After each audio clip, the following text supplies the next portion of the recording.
धेरै धेरै शुभकामना भन्न चाहन्छु र सफल बनाउनका लागि पार्टीको तर्फबाट पूर्ण रूपमा सहयोग रहने विश्वास पनि दिलाउन चाहन्छु।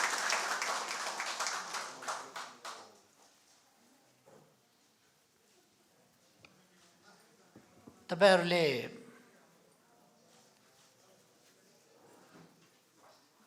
प्रारम्भमै आफ्नो अवधारणा पत्र, त्यस अवधारणा पत्रमा आधारित आफ्ना उद्देश्यहरू, आफ्ना काम र कर्तव्यहरू, आफ्नो वैचारिक दिशा, आफूले जान चाहेको गन्तव्य, आफू कुन विचारबाट कसरी निर्देशित हुने भन्ने कुराहरू समेत स्पष्ट गरेर घोषणापत्र जारी गर्नुभएको छ र घोषणापत्र सँगसँगै आफूलाई कसरी सञ्चालित परिचालित गर्ने, आफूलाई कसरी सङ्गठित गर्ने र त्यो सङ्गठनलाई कसरी सञ्चालित परिचालित गर्ने तत्सम्बन्धमा आफ्नो विधान पनि तयार गर्नुभएको छ। यसरी तपाईहरुले प्रारम्भमै आफूलाई व्यवस्थित गरेर अगाडि बढाउनु भएको छ। म तपाईहरुलाई यसका निम्ति बधाई भन्न चाहन्छु र यो खुसीको कुरा हो तपाईहरुले आफ्नो प्रारम्भ नै एउटा व्यवस्थित कामबाट सही ढङ्गले कामको थालनी गरेर अगाडि बढ्नु भएको छ। भन्ने गरिन्छ राम्रो सुरुवात राम्रो सफलताको ग्यारेन्टी हो। अर्थात् राम्रो सुरुवात आधा काम सफल भयो भन्ने कुरा हो। अथवा तपाईहरुले आधा काम सुरु गर्नुभएको छ, अर्थात् काम हुने कुराको ग्यारेन्टी गर्नुभएको छ, सुनिश्चित गर्नुभएको छ राम्रो कामबाट। मैले विदेश किन जानु पर्यो, विदेश गएर के भयो आदि कुराहरूतिर धेरै विश्लेषण गर्दिनँ, किनभने यो तपाईँ हामी चर्चा गर्दा गर्दा जाने बेलामा पनि त विदेश जाँदा खुसी हुँदै कोही गएको छैन, आँसु बगाउँदै आँसु पुस्दै मनमा गाँठो पारेर परिवारसँग छुट्टिएको पीडा बोकेर विदेश गएको छ। त्यति बेला पनि हामी सबैलाई कारण थाहा छन्, जानेलाई पनि थाहा छ, पठाउनेलाई पनि थाहा छ। त्यही कुरा त्यही चर्चा गरेर फेरि मैले समय धेरै किन लिऊँ। त्यहाँका भोगाईहरू पनि थाहा छ।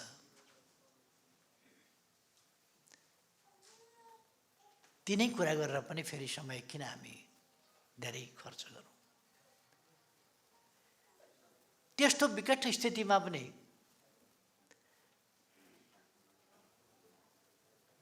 त्यसरी प्रवासमा जीविकाको खोजीमा, जीवनको खोजीमा गएका दाजुभाइ दिदीबहिनीहरूले आर्थिक रूपमा देशलाई पुर्याएको योगदान असाधारण महत्त्वको छ भन्ने कुरा पनि हामी सबैलाई थाहा छ। त्यसमा पनि चर्चा रह्यो। हामीले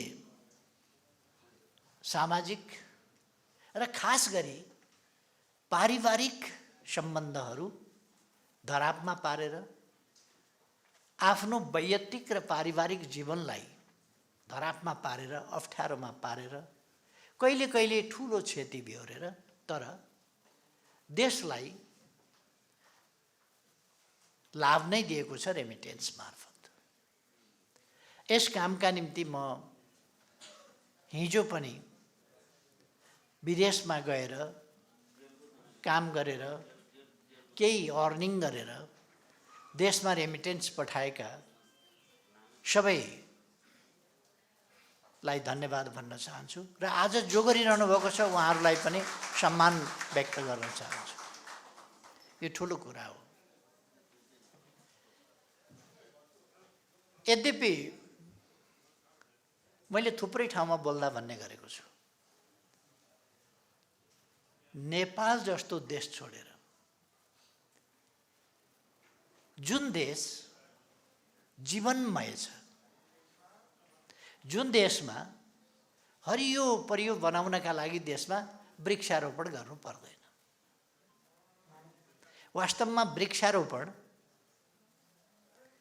अलिकति वातावरणीय सन्तुलनको प्रयास हो, अलिकति आर्थिक उन्नतिको प्रयास हो। धेरै धेरै मात्रामा भन्ने हो भने तमासा हो। एकातिर वन सिद्ध्याउँदैछ, अर्कातिर वृक्षारोपण गर्दैछ। वृक्षारोपण गर्ने भनेर खर्च बढाउँदैछ। धान रोप्ने ठाउँमा सिसौ लगाएको छ अनि धानको उत्पादन बढ्ने भएन। धान चाहिँ अन्तबाट ल्याएको छ, उखु बाहिर, चिनी बाहिरबाट ल्याएको छ, धान बाहिरबाट ल्याएको छ, अनि यहाँ चाहिँ सिसौ लगाएको छ। यस्तो स्थिति किन भयो भन्दा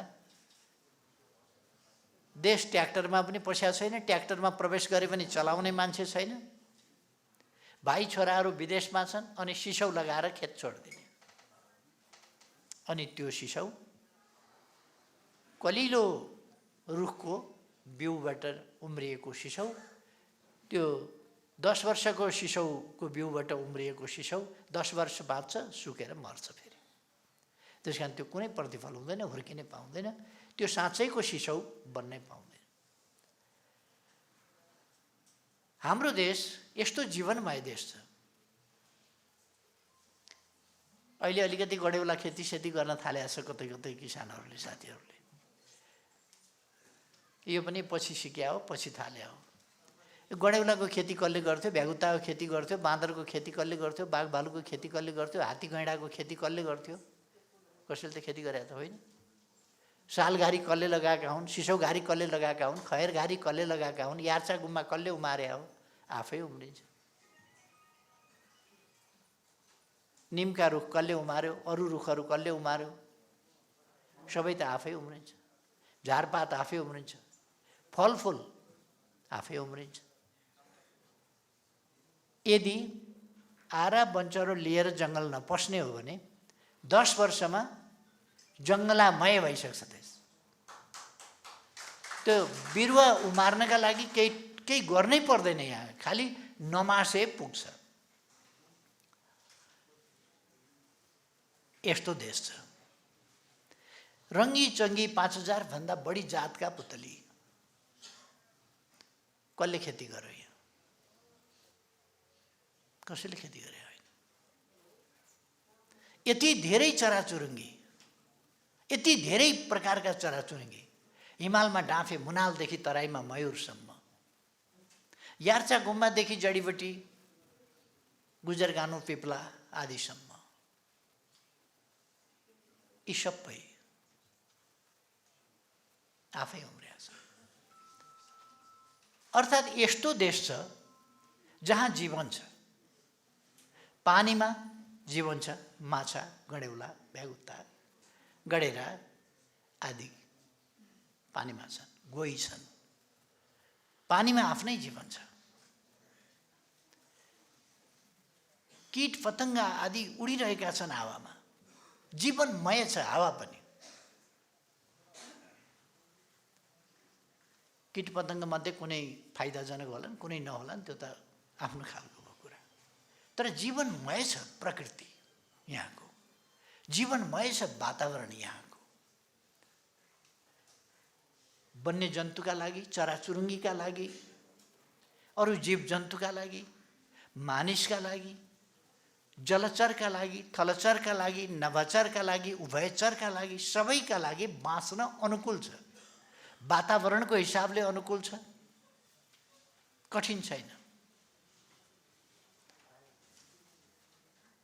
यस्तो देश जो जीवनमय छ, जहाँ पानीमा पानीमा जीवन उम्रिन्छ, हावामा हावामा जीवन उम्रिन्छ, धरतीमा धरतीमा जीवन उम्रिन्छ, झारपात झारपातमा जीवन उम्रिन्छ, रुख रुखमा जीवन उम्रिन्छ, जङ्गलमा जङ्गलमा जीवन उम्रिन्छ। यस्तो जीवनबाट मरुभूमिका देशहरूमा जीवन खोज्न हामी गइरहेका छौँ। बाँच्ने उपाय खोज्न मरुभूमिका देशमा गइरहेका छौँ। अघि खगराजजीले भन्नुभयो, हाम्रो देश गरिब हुन सक्ने देशै होइन। शासकीय गलत प्रवृत्ति, जनतामा न्यून चेतना, शासकीय व्यवस्थापन जुन गर्नु पर्थ्यो त्यो नगरिदिने कुरा, गलत मनसाय र चेतनाको कमी पनि छ शासकहरूमा पनि र जनतामा पनि। यी सबै कुराहरूले हामी यस्तो उल्टो बाटो हिँड्नु परेको छ। हेर्दा हेर्दै नेपालीले कतारलाई कहाँबाट कहाँ पुर्याए, कस्तो कतार कस्तो भयो, बालुवाको कतार आधुनिक सहर भयो। अनि यस्तो जीवनमय देश कतारमा चाहिँ विदेशबाट माटो किनेर ल्याउनु पर्छ। कतार, युए यिनीहरूमा विदेशबाट माटो किनेर ल्याउने, त्यो माटोमा यसो बालुवा खोसेर त्यो माटो राखेर त्यहाँ बिरुवा लगाउने, त्यसको फेदमा पानीको पाइप लगेर जडान गर्ने र पानी तर तर तप तप तप तप झरिरहनु पर्ने, त्यसरी बिरुवा बचाउनु पर्ने ठाउँमा त्यहाँ तपाईँ उडुस पाउनुहुन्न, उडुस हुँदैन त्यहाँ। लामखुट्टे उड्दैन, लामखुट्टेले टोक्दैन, झिँगा आउँदैन तपाईँको खानेकुरामा डिस्टर्ब गर्न, त्यहाँ काग कराउँदैन, त्यहाँ ढुकुर बाँच्दैन, केही पनि हुँदैन। त्यहाँ खरायो पनि छैन, बिरालो पनि छैन, चरो पनि छैन, मुसो पनि छैन, अर्थात् जीवन छैन त्यहाँ। त बाँच्ने भनेको जबरजस्ती बाँच्ने एउटा मान्छे, अर्को ऊँट, अर्को भेडो।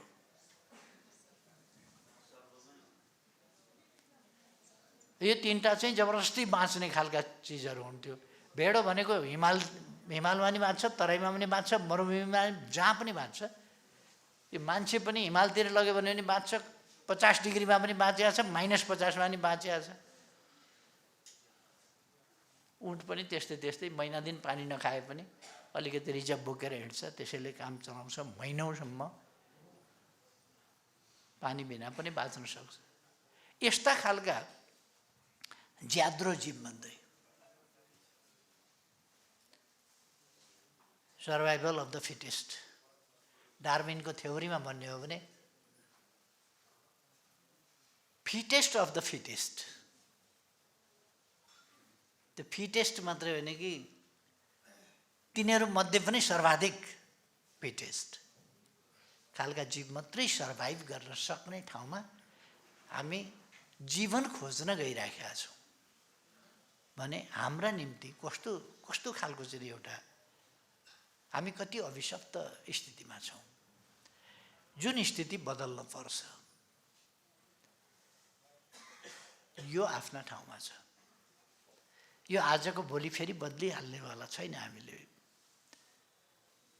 हाम्रो पार्टीले, हाम्रो संस्थाले, हाम्रो सरकारले कोसिस गर्यो भने पनि यो 6 महिना, वर्ष दिन या 2 वर्षमा बदलिनेवाला छैन। यसलाई 8-10 वर्षको, कमसेकम 10 वर्षको योजना बनाएर हामीले कसरी बाहिर जाने क्रमलाई घटाउने, फर्किने उत्साह जगाउने, बाहिर नजाने अठोट जगाउने, ती कामतिर ध्यान दिनु छ। दुईटा कुरा छ।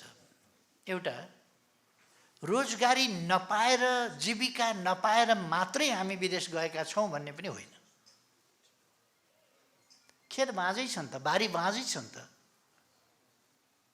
त्यहाँ फलफुल रोप्यो भने, त्यहाँ सब्जी रोप्यो भनेदेखि हुन्छ। अब त झन् साह्रो, हिजोको जस्तो मार्केट पाइन भन्ने स्थिति, बहुत थोरै ठाउँमा मार्केट पाइने भन्ने स्थिति छ। नत्र भने अब हामीले सडक सञ्जालले देशलाई जोडेका छौँ र जिल्ला जिल्लामा, गाउँ गाउँमा सडक पुगेको छ। र आम रूपमा भन्ने हो भने सडकको कमी छैन। जहाँ पुगेको छैन त्यो पनि 1-2 वर्ष 3 वर्षभित्र हामी पुर्याइसक्छौँ। त्यसकारण अब 5 वर्षको प्लानिङ गर्ने हो भने हामी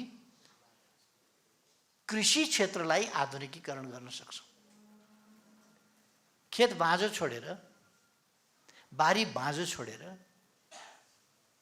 बाहिरिने स्थिति पनि छ। त्यो किन बन्यो? त्यो प्रवृत्ति हामीमा कसरी आयो भन्दा अनावश्यक हिंसा देशमा मच्चियो। अनावश्यक हिंसा, संविधानले परिवर्तनको बाटो दिएको छ, कानुनले दिएको छ। शान्तिपूर्ण ढङ्गले परिवर्तन गर्न सकिने अवस्था छ। शान्तिपूर्ण ढङ्गले जनताका बीचमा जान पाउने, जनतालाई सचेत गर्न पाउने, सङ्गठित गर्न पाउने, जनताको अभिमत लिएर सरकार बनाउन पाउने र सरकार सञ्चालन गर्न पाउने अवस्था छ। अलिकति इज्जत छोड्ने हो भने त कहिले पनि सरकारबाट हट्न नपर्ने अवस्था छ। जस्तो प्रचण्डजीहरू हट्नुहुन्न, हुँदा पनि उहाँहरू सरकारमै हुनुहुन्छ, काङ्ग्रेस हुँदा पनि सरकारमै हुनुहुन्छ, अर्को हुँदा पनि सरकारमै हुनुहुन्छ। अलिकति इज्जत छोड्यो भने त जहिले पनि सरकारमा बस्न पाइने खालको इज्जत साथ मात्रै कि सरकारमा हुन्छ कि प्रतिपक्षमा हुन्छ, कि आफ्नो नीति कार्यान्वयन गर्छ कि गलत नीतिका विरुद्ध लड्छ र आफ्नो नीति कार्यान्वयन गर्ने तरिका बनाउँछ। अब हामी बीचमा एउटा अनावश्यक हिंसाको चपेटामा पर्यौँ। गाउँमा बसिसक्नु अवस्था भएन। कि गलत क्रियाकलापमा लाग्नै पर्ने कि भाग्नै पर्ने, दुईटा मात्रै विकल्प रहँदा हामीले घर छोडेर पहिले सहरतिर सदरमुकामतिर आम्फाल्यौँ, त्यहाँ पनि सुरक्षित भएन। त्यसपछि राजधानीतिर आम्फाल्यौँ, त्यहाँ पनि सुरक्षित भएन। त्यसपछि हामी विदेशतिर आम्फाल्यौँ, जहाँ अलिकति सुरक्षित भयो। यसबाट एउटा खेतबारी बाँझा किन रहे भन्दा रोजगारी नपाएर भन्दा पनि हिंसाको चपेटामा बाँझा रहे। यही देशमा हुँदाहुँदै पनि खेतबारी बाँझो छ, तर गाउँमा जान सकिएन, सक्ने अवस्था भएन, छोडेर मान्छे हिँड्न पर्यो। त्यस खालका स्थितिहरू भए। अब त्यो अवस्था पार गरेका छौँ हामीले, हिंसा अन्त्य गरेका छौँ हामीले। त्यसकारण अब प्राय विदेश जानु पर्दैन। पहिलोपल्ट म प्रधानमन्त्री हुँदा स्वाट्ट विदेश जाने प्रतिशत घट्यो, फर्किने कायम रह्यो। विदेश जाने घट्यो, विदेश जाने घट्यो। रेमिटेन्सलाई अलिकति रेगुलेट गर्दा रेमिटेन्स बढ्यो। हुन्डीलाई अलिकति हतोत्साहित गरिदिँदा र त्यसलाई अलिकति रेगुलेट गर्दा रेमिटेन्स बढ्यो। र 18%ले पछि दोस्रोपल्ट म प्रधानमन्त्री भएपछि 18%ले बाहिर जाने क्रम घट्यो र फर्किएका मान्छेहरू फेरि जाने जुन थियो त्यो अलिक घट्यो। जसको उदाहरण तपाईँहरू हुनुहुन्छ। अब फर्किएर आएका मान्छे रिटर्नेज अर्गनाइज भएर देश विकासको काममा लाग्ने सङ्कल्प आज तपाईँहरू गर्नुहुन्छ। वास्तवमा यो नेकपा एमाले जगाएको हामी गर्न सक्छौँ विकास, हामीले गर्नुपर्छ भन्ने कुरा हो। मैले थुप्रै ठाउँमा थुप्रै प्रसङ्गहरूमा भन्ने पनि गरेको छु। ससाना कुराहरूले कहिले कहिले देख्दा सानो एउटा घटना परिघटनाले ठुलो परिवर्तन ल्याइदिन्छ। अक्सर म भन्ने गर्छु, जर्मन अघिल्लो शताब्दीमा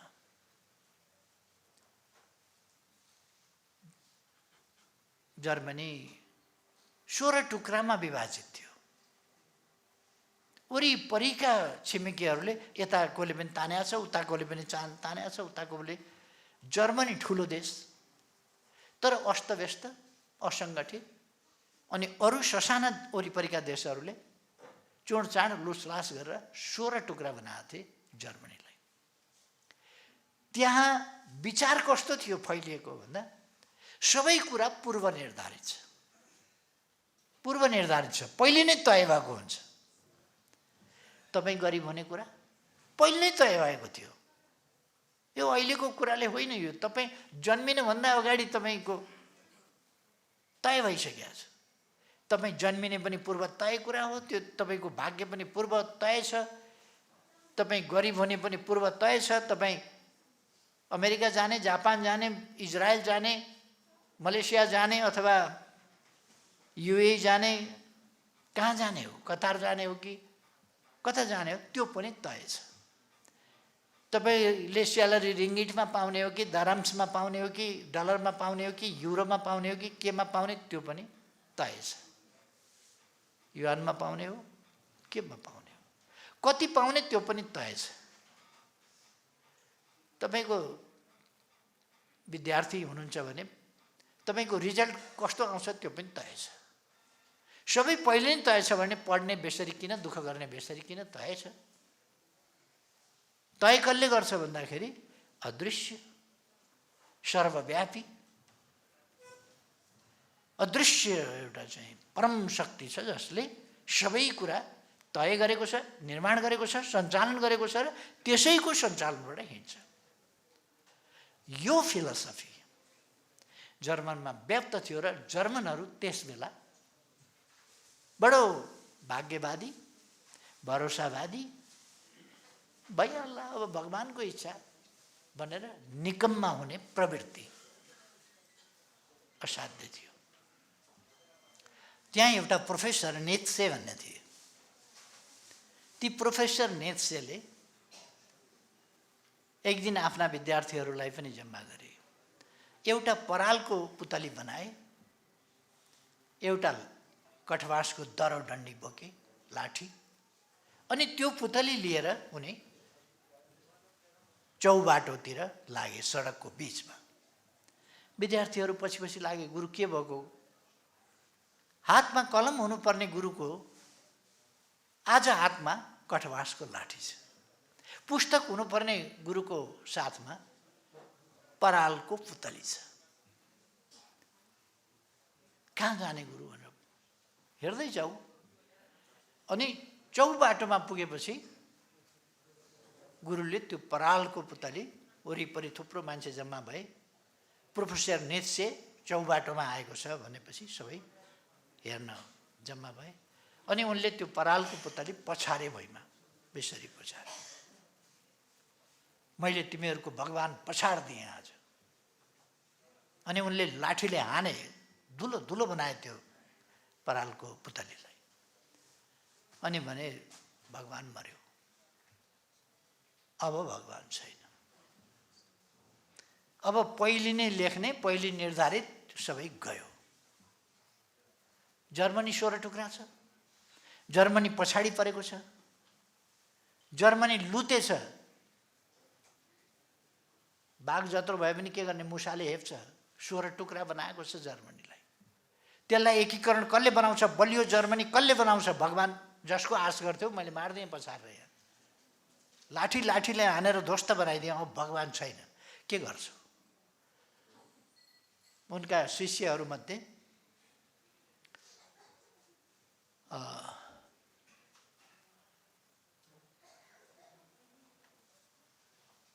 कस्तो नाम? बिस्मार्क। उनको शिष्य मध्येको बिस्मार्कले बनाउँछ अब जर्मनी, कसले दरो बनाउँछ जर्मनी, कसले एकीकृत गर्छ जर्मनी भन्दा भगवान छैन भने कसले गर्ने त? अब आफै गर्नु पर्यो। म गर्छु। बिस्मार्क अगाडि आएर भन्यो, म गर्छु सर। हो, गर्छु। अर्को अगाडि बढ्यो, म गर्छु। अर्काले पनि भन्यो, म गर्छु। त्यो विद्यार्थीहरूको टिम पछि गएर जर्मनीको आइरन म्यान अफ जर्मनी भनेर भनियो बिस्मार्क, जो त्यहाँको पावरफुल चान्सलर भयो। उसको नेतृत्वमा त्यो 16 टुक्रामा विभाजित भएको, खोसिएको, लुटिएको जर्मनी फिर्ता आयो।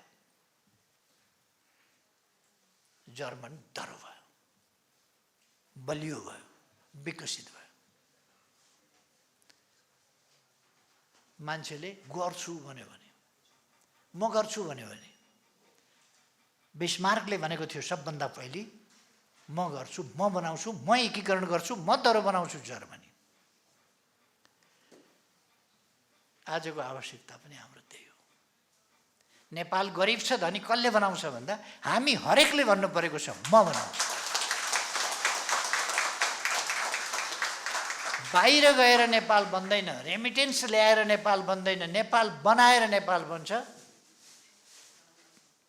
कतार रेमिटेन्सले बनेको होइन, हामीले बनाएको नेपाली। नेपालीहरू बाहिर गएर कतार बन्द रहेछ, नेपाल बन्द रहेनछ।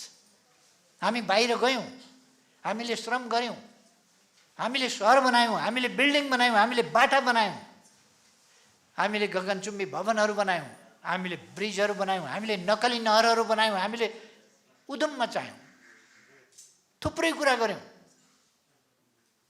दुनियाँले आश्चर्य मान्ने खालका संरचनाहरू हामीले बनायौँ, तर हाम्रो देश त बनेन।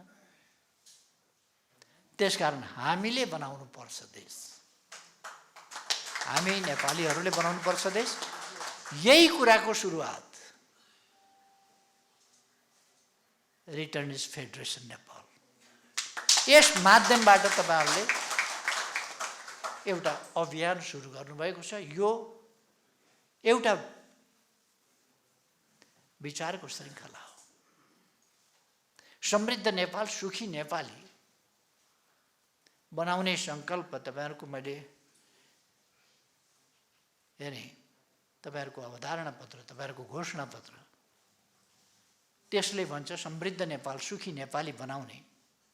नेकपा एमालेको, एमालेले तोकेको, यो एमालेको मात्रै होइन, एमालेले तोकेको हाम्रो देशको अभिलाषा छ, आकांक्षा छ, इच्छा छ। त्यो इच्छा, त्यो अपेक्षा, त्यो आकांक्षा, त्यो देशकै आकांक्षा, राष्ट्रिय आकांक्षा सही छ। त्यसलाई साकार पार्नुपर्छ भनेर तपाईहरुले आफ्नो उद्देश्यमा राख्नु भएको छ, जो अत्यन्तै सही कुरा हो। तपाईहरुले नेकपा एमालेका नीतिहरू सही छन्, त्यसकारण ती नीति अनुसार चल्ने प्रतिबद्धता जनाउनु भएको छ, जो नेपाल बनाउने कुराको पूर्व शर्त हो।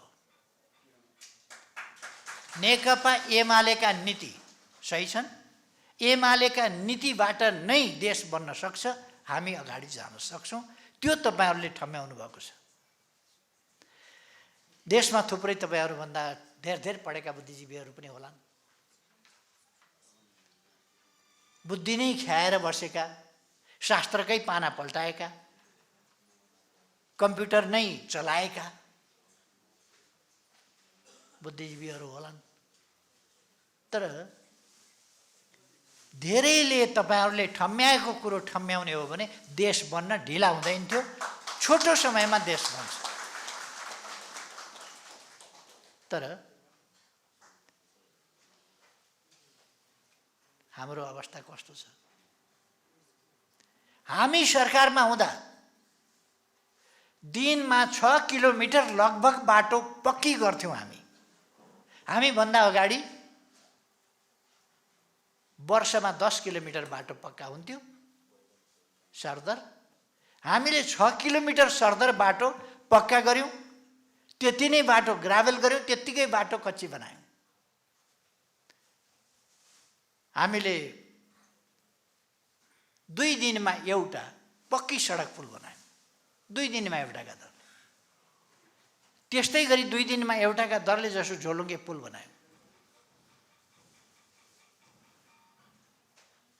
रफ्तार बढेको छ। आर्थिक वृद्धि दर 7% भन्दा माथि पुर्यायौं।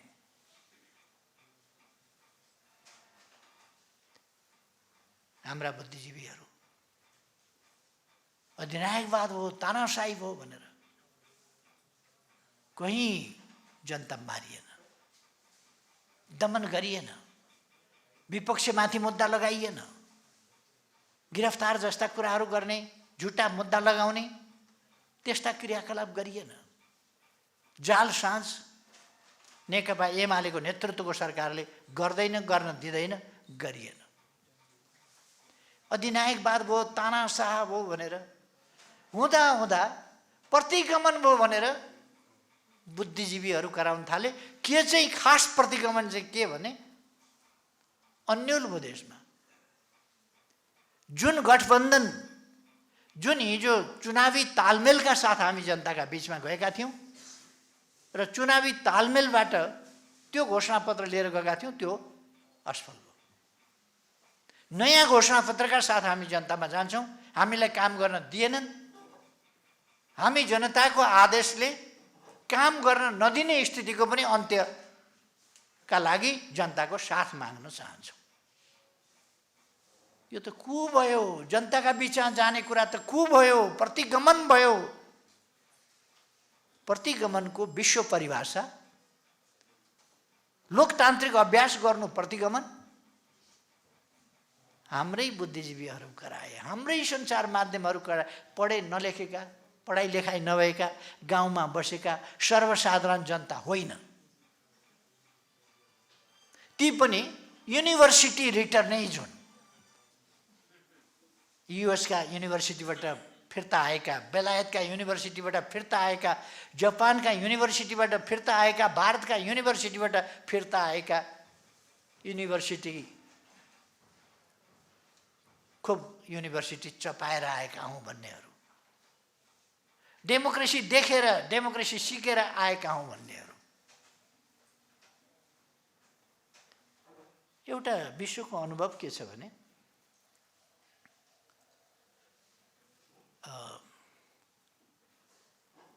यो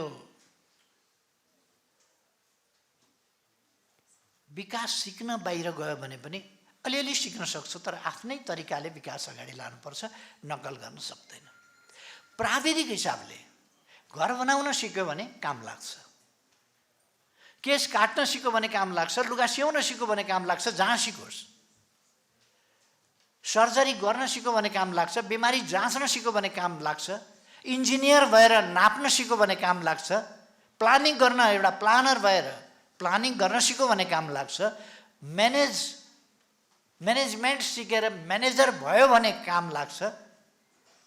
बाहिरबाट पोलिटिक्स सिकेर बाहिरको जस्तो पोलिटिक्सका यहाँ आएर पाण्डित्य छाट्यो भने गफ काम लाग्दैन। त्यो चीनले 28 बोल्सेविक भन्न परेपछि 28 जना विद्यार्थी रुसमा मार्क्सवाद लेनिनवाद पढ्न पठाएको थियो। ती फर्केर आएपछि तिनीहरूले चिनिया कम्युनिस्ट पार्टीलाई धुरुक्कै रुवाए। ती चीनमा मार्क्सवादी लेनिनवादी विश्वविद्यालयमा पढे, मार्क्सवाद लेनिनवाद क्रान्ति कसरी हुन्छ भनेर त्यहाँ जे भएको थियो त्यो नपढे। तिनीहरूले जे भएको थियो वहाँ त्यो पढे, त्योभन्दा वरपर गर्ने दिँदैन। यहाँ त्यस्तो परिस्थिति यहाँ छैन। अनि त्यस्तो बुद्धिजीवी कस्तो हुन्छ?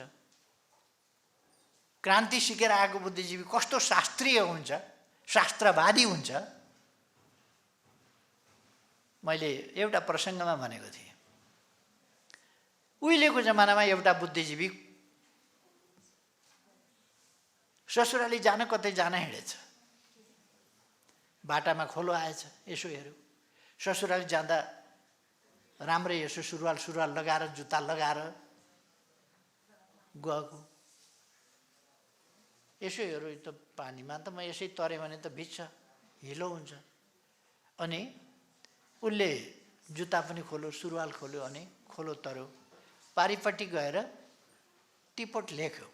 खोलो तर्दाखेरि बाटामा कतै जाँदा खोल्सी भेटियो भने त्यो तर्दाखेरि जुत्ता सुरुवाल फुकालेर तर्नुपर्छ र पारिपट्टि गएर जुत्ता लगाउनुपर्छ, नत्र जुत्ता भिज्छ, जुत्ता बिग्रिन्छ।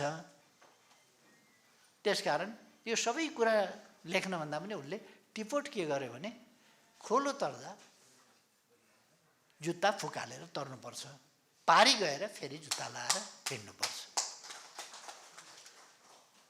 त्यो कुरा उसले लेख्यो, उसको विद्यार्थीले त्यो पढ्यो। विद्यार्थीले पढिसक्दा विद्यार्थी खोलो तर्ने बेलामा त्यस खोलामा पुल बन्यो।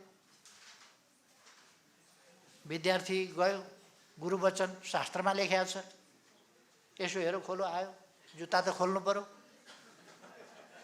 पुल वारिपट्टि जुत्ता खोल्यो, पुल तर्यो, पारिपट्टि गएर अनि फेरि जुत्ता लायो। अलिक पछि चौडा बाटो बन्यो, गाडी चल्यो, गाडी कुद्दा कुद्दै यसो हेऱ्यो, खोलो आइसक्यो, हतार हतार जुत्ता खोल्यो। गाडीले पुल पारी पुगेपछि अनि फेरि जुत्ता पारिपट्टि गएर हतार हतार जुत्ता लायो, चढिरहेछ गाडीमा। यस्तो शास्त्र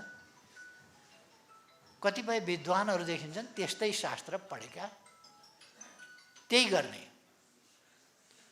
हामी त्यस्तो शास्त्रवादी होइनौँ, यथार्थवादी हौँ। शास्त्र आवश्यक हुन्छ, तर शास्त्रलाई निर्जीव बनाउनु हुँदैन। शास्त्रलाई मिति गुज्रिएको औषधि पनि पोहोरै मिति गुज्रिएको औषधि बनाएर प्रयोग गर्नु हुँदैन। शास्त्रलाई तिथि मिति र सन्दर्भभन्दा फरक पारेर, अवस्था परिस्थितिभन्दा फरक पारेर त्यसलाई प्रयोग गर्नु हुँदैन। त्यसलाई तत्कालीन परिस्थिति, तत्कालीन अवस्था कस्तो छ त्यसअनुसार प्रयोग गर्नुपर्छ। अहिले हेर्नुहोस् न, 30,000 बालिकाहरूले, हाम्रा 30,000 बालिकाहरूले यसपल्ट नर्सिङ पढ्छौँ भनेर एप्लाई गरे। सरकारले नीति लियो नर्सिङ क्याम्पस बन्द गरिदिने र बढीमा 1,000 बालिकाहरूले नर्सिङ पढ्न पाउँछन्। यहाँ 29,000 बालिकाहरू बाहिर जान्छन्, नहुने रोएर बस्छन्, नहुने अरू कुनै विषय पढ्लान्, नत्र भने बाबुआमाले च्यानापुल्टन गरिदिन्छन्, चिरिपरि पार्नु, झन्झट पछाइदिन्छ। अब उनीहरूको प्रगति रोकियो, उनीहरूका सपना चकनाचुर भए, उनीहरूको जीविका बर्बाद भयो। हाम्रो बुद्धिजीवीहरू एक शब्द बोल्दैनन्। हिजो प्रधानमन्त्रीले एकजना कुन डाक्टरसँग 9 बुँदे सम्झौता गरे अरे, 7वटा माग पुरा गर्न 9 बुँदे सम्झौता। त्यो सम्झौता किनभने यहाँ नर्सिङ क्याम्पस चलाउन पाइँदैन, नत्र भने विदेश विद्यार्थी पठाउने कम्पनीहरू बर्बाद हुन्छन्। त्यसकारण विदेश पठाउनलाई यहाँ खोल्न नदिने, यहाँ सक्नेले पैसा र छोराछोरी बाहिर पठाऊ, नसक्ने बर्बाद हो। तर विदेशको विद्यार्थी सप्लाईको कारोबार चलाउनु परेको छ। यहाँ स्कुल क्याम्पस बन्द गर्नु परेको छ। बुद्धिजीवीहरू मौन छन्। क्रान्तिकारी भइरहेको छ अहिले। अनि अर्थतन्त्र ध्वस्त छ। ब्याङ्कमा गयो भने लोन पाइँदैन। हामी हुँदा हामीले पैसा छैन भनेर कहिले पनि गीत गाउन परेन। हामीले अनेक बाटाहरू, मैले अघि नै भने, बाटा बनाएका छौँ, पुल बनाएका छौँ, एयरपोर्ट बनाएका छौँ, सुरुङ खनेका छौँ, टनेल युगमा देशलाई प्रवेश गराएका छौँ। यत्रो क्षति भएको ठाउँमा पुनर्निर्माणका काम गरेका छौँ। 7 लाख घरहरू पुनर्निर्माण गरेर जनतालाई बुझाएका छौँ। र अरू संरचनाहरू, अरू 42,000 44,000 संरचनाहरू हामीले बनायौँ। हाम्रो पार्टीले भूकम्प जाने बित्तिकै 27,276 वटा घर, अस्थायी घर, सानो सङ्ख्यामा होइन, 27,276 घर, 1,300 विद्यालय, हजारौँको सङ्ख्यामा स्वास्थ्य चौकीहरू आदि निर्माण गरेर उपभोक्ताहरूलाई र पीडितहरूलाई हस्तान्तरण गर्यो। हाम्रो पार्टी त्यो पार्टी हो। अरू पार्टीले केही पनि गरेन। चाउचाउ कसैले दियो भने चाउचाउ यसो दियो, सेल्फी फेसबुकमा, महान दाता चाउचाउ वितरण गर्दै 27,000 भन्दा बढी घर वितरण गरेको, विद्यालय स्वास्थ्य चौकी वितरण गरेको केही चर्चा छैन, गर्न चाहँदैन, किनभने एमालेले गरेको। अनि कुनै अर्थ नभएका कुराहरूको चाहिँ प्रचार।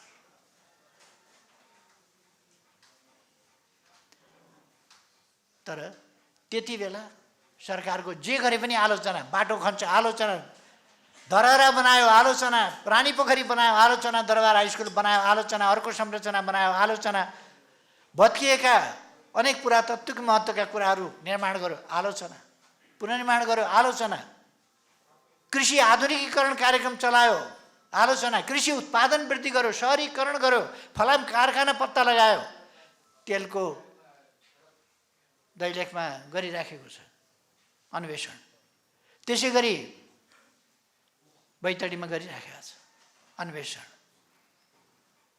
मिनरल्सहरूको प्रयोग। हामी आत्मनिर्भर हुन्छौँ फलाममा अब 3 वर्षपछि। नेकपा एमाले त्यो गरेको छ, आइरन एन्ड स्टिल प्रोडक्सन र त्यसबाट हुने अरू खालका कुराहरू। हामीले इलेक्ट्रिक कारहरूको एसेम्ब्लिङ यहीँ गर्ने, इलेक्ट्रिक एरामा नेपाललाई प्रवेश गराउने, हामीले डिजिटल एरामा प्रवेश गरायौँ।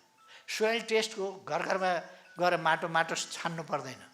हामीले एक्सरे गरेका छौँ जमिनको, त्यस एक्सरेबाट आफ्नो मोबाइल एप्सबाट आफ्नो कित्ता कहाँनिर छ, कस्तो छ, मेरो कित्ता भन्ने एप्सबाट र डिजिटल सर्वे, त्यस मार्फत हामीले जग्गाको चाहिँ नि गुणस्तर कस्तो छ, कुन बाली लगाउने, के गर्ने, त्यस्तो पत्ता लगायो। सरकारको आलोचना भएको छ दिनै पछि कराएका छन् उधौँ, र त्यो सरकार ढालेरै छोडे। देशी विदेशी अनेक थरी प्रतिक्रियावादीहरू मिलेर सबभन्दा बढी बङ्गाल किन हारेको थियो अङ्ग्रेजहरू आउँदा? अङ्ग्रेजलाई बङ्गालले नै त्यहीँबाट बङ्गारा फुकालेर फिर्ता पठाइदिन्थ्यो। तर किन सकेन बङ्गालले भन्दा मिर्जाफर भन्ने प्रधान सेनापति बङ्गालको, ऊ चाहिँ अङ्ग्रेजले खुवाएको घुसमा बिक्यो, अङ्ग्रेजका लागि काम गर्न थाल्यो। लड्नुपर्ने सेनाले आफ्नै सेनापति अङ्ग्रेजको दलाल भएपछि के गर्ने? त्यसपछि उसलाई हटाएर मीर कासिम भन्ने उसको ज्वाइँलाई सेनापति बनाइयो। ऊ झन् सजिलोसँग ससुराकै पालादेखि बिग्या, झन् सजिलोसँग बिग्यो। अब मैले पनि लिएर लड्नुपर्ने प्रचण्ड माधव सेनापतिहरू, एउटा यता बिग्या छ, एउटा उता बिग्या छ। उनीहरू नै पार्टी फुटाउन लागेका छन्, उनीहरू नै आन्दोलन ध्वस्त पार्न लागेका छन्। बङ्गाली नवाबकै ताल भयो मेरो। आफ्नै सेनापतिले बेइमान। खैर, हामी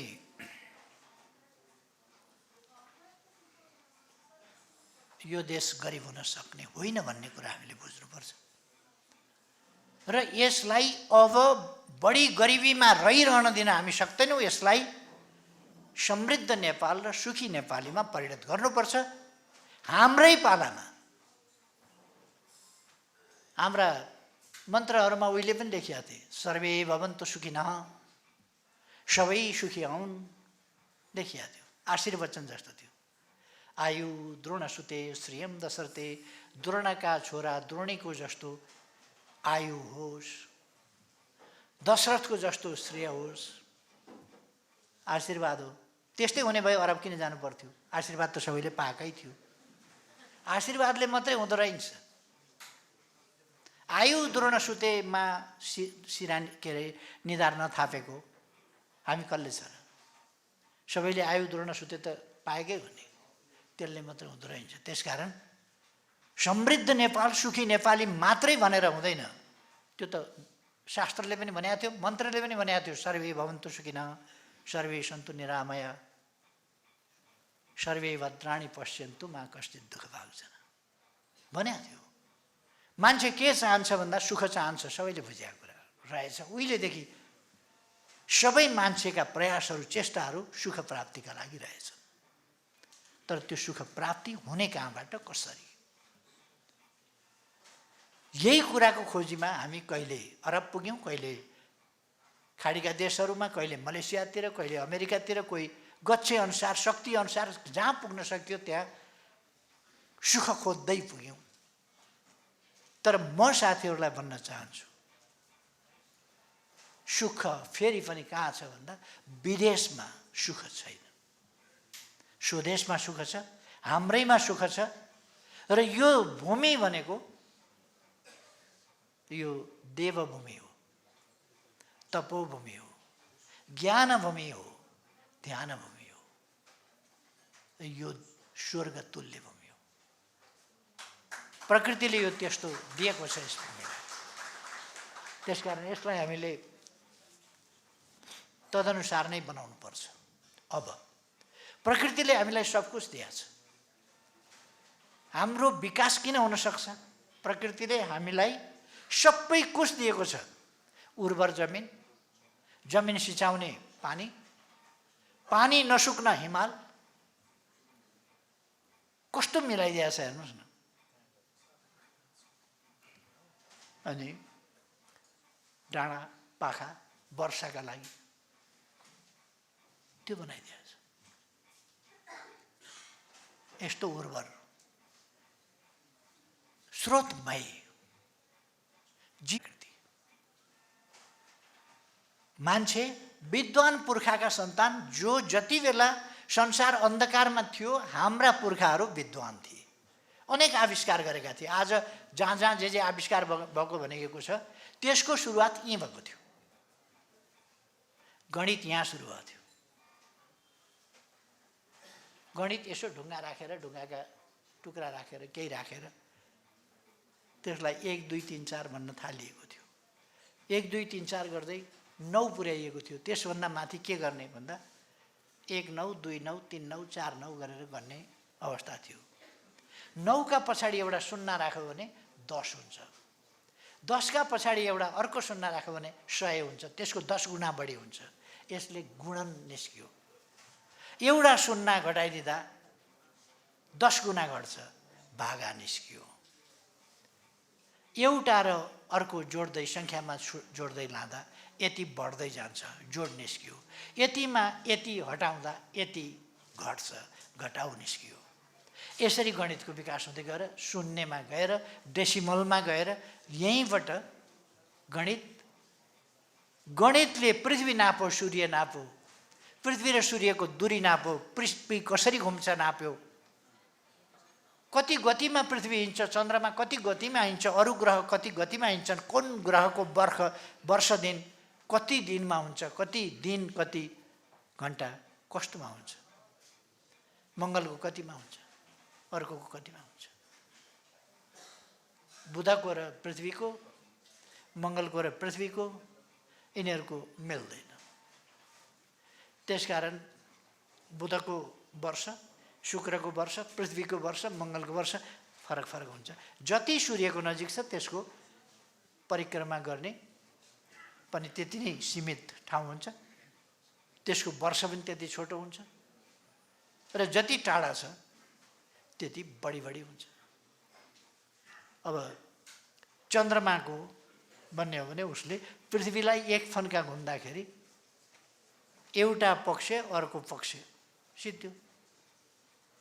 अथवा यथार्थमा भन्ने हो भने उसले परिक्रमा गर्ने भनेको चाहिँ सूर्यलाई होइन, त सूर्य त पृथ्वी परिक्रमा गर्दाखेरि घुम्छ। झन्नै 2 वर्षमा 1 वर्ष हुन्छ मङ्गल ग्रहको, किनभने हामीभन्दा बाहिरपट्टि छ त्यो। यो सबै त हाम्रा पूर्वजहरूले हजारौँ वर्ष अगाडि निकाले हिसाब गरेर। बाँकी दुनियाँ त अन्धकारमा थियो।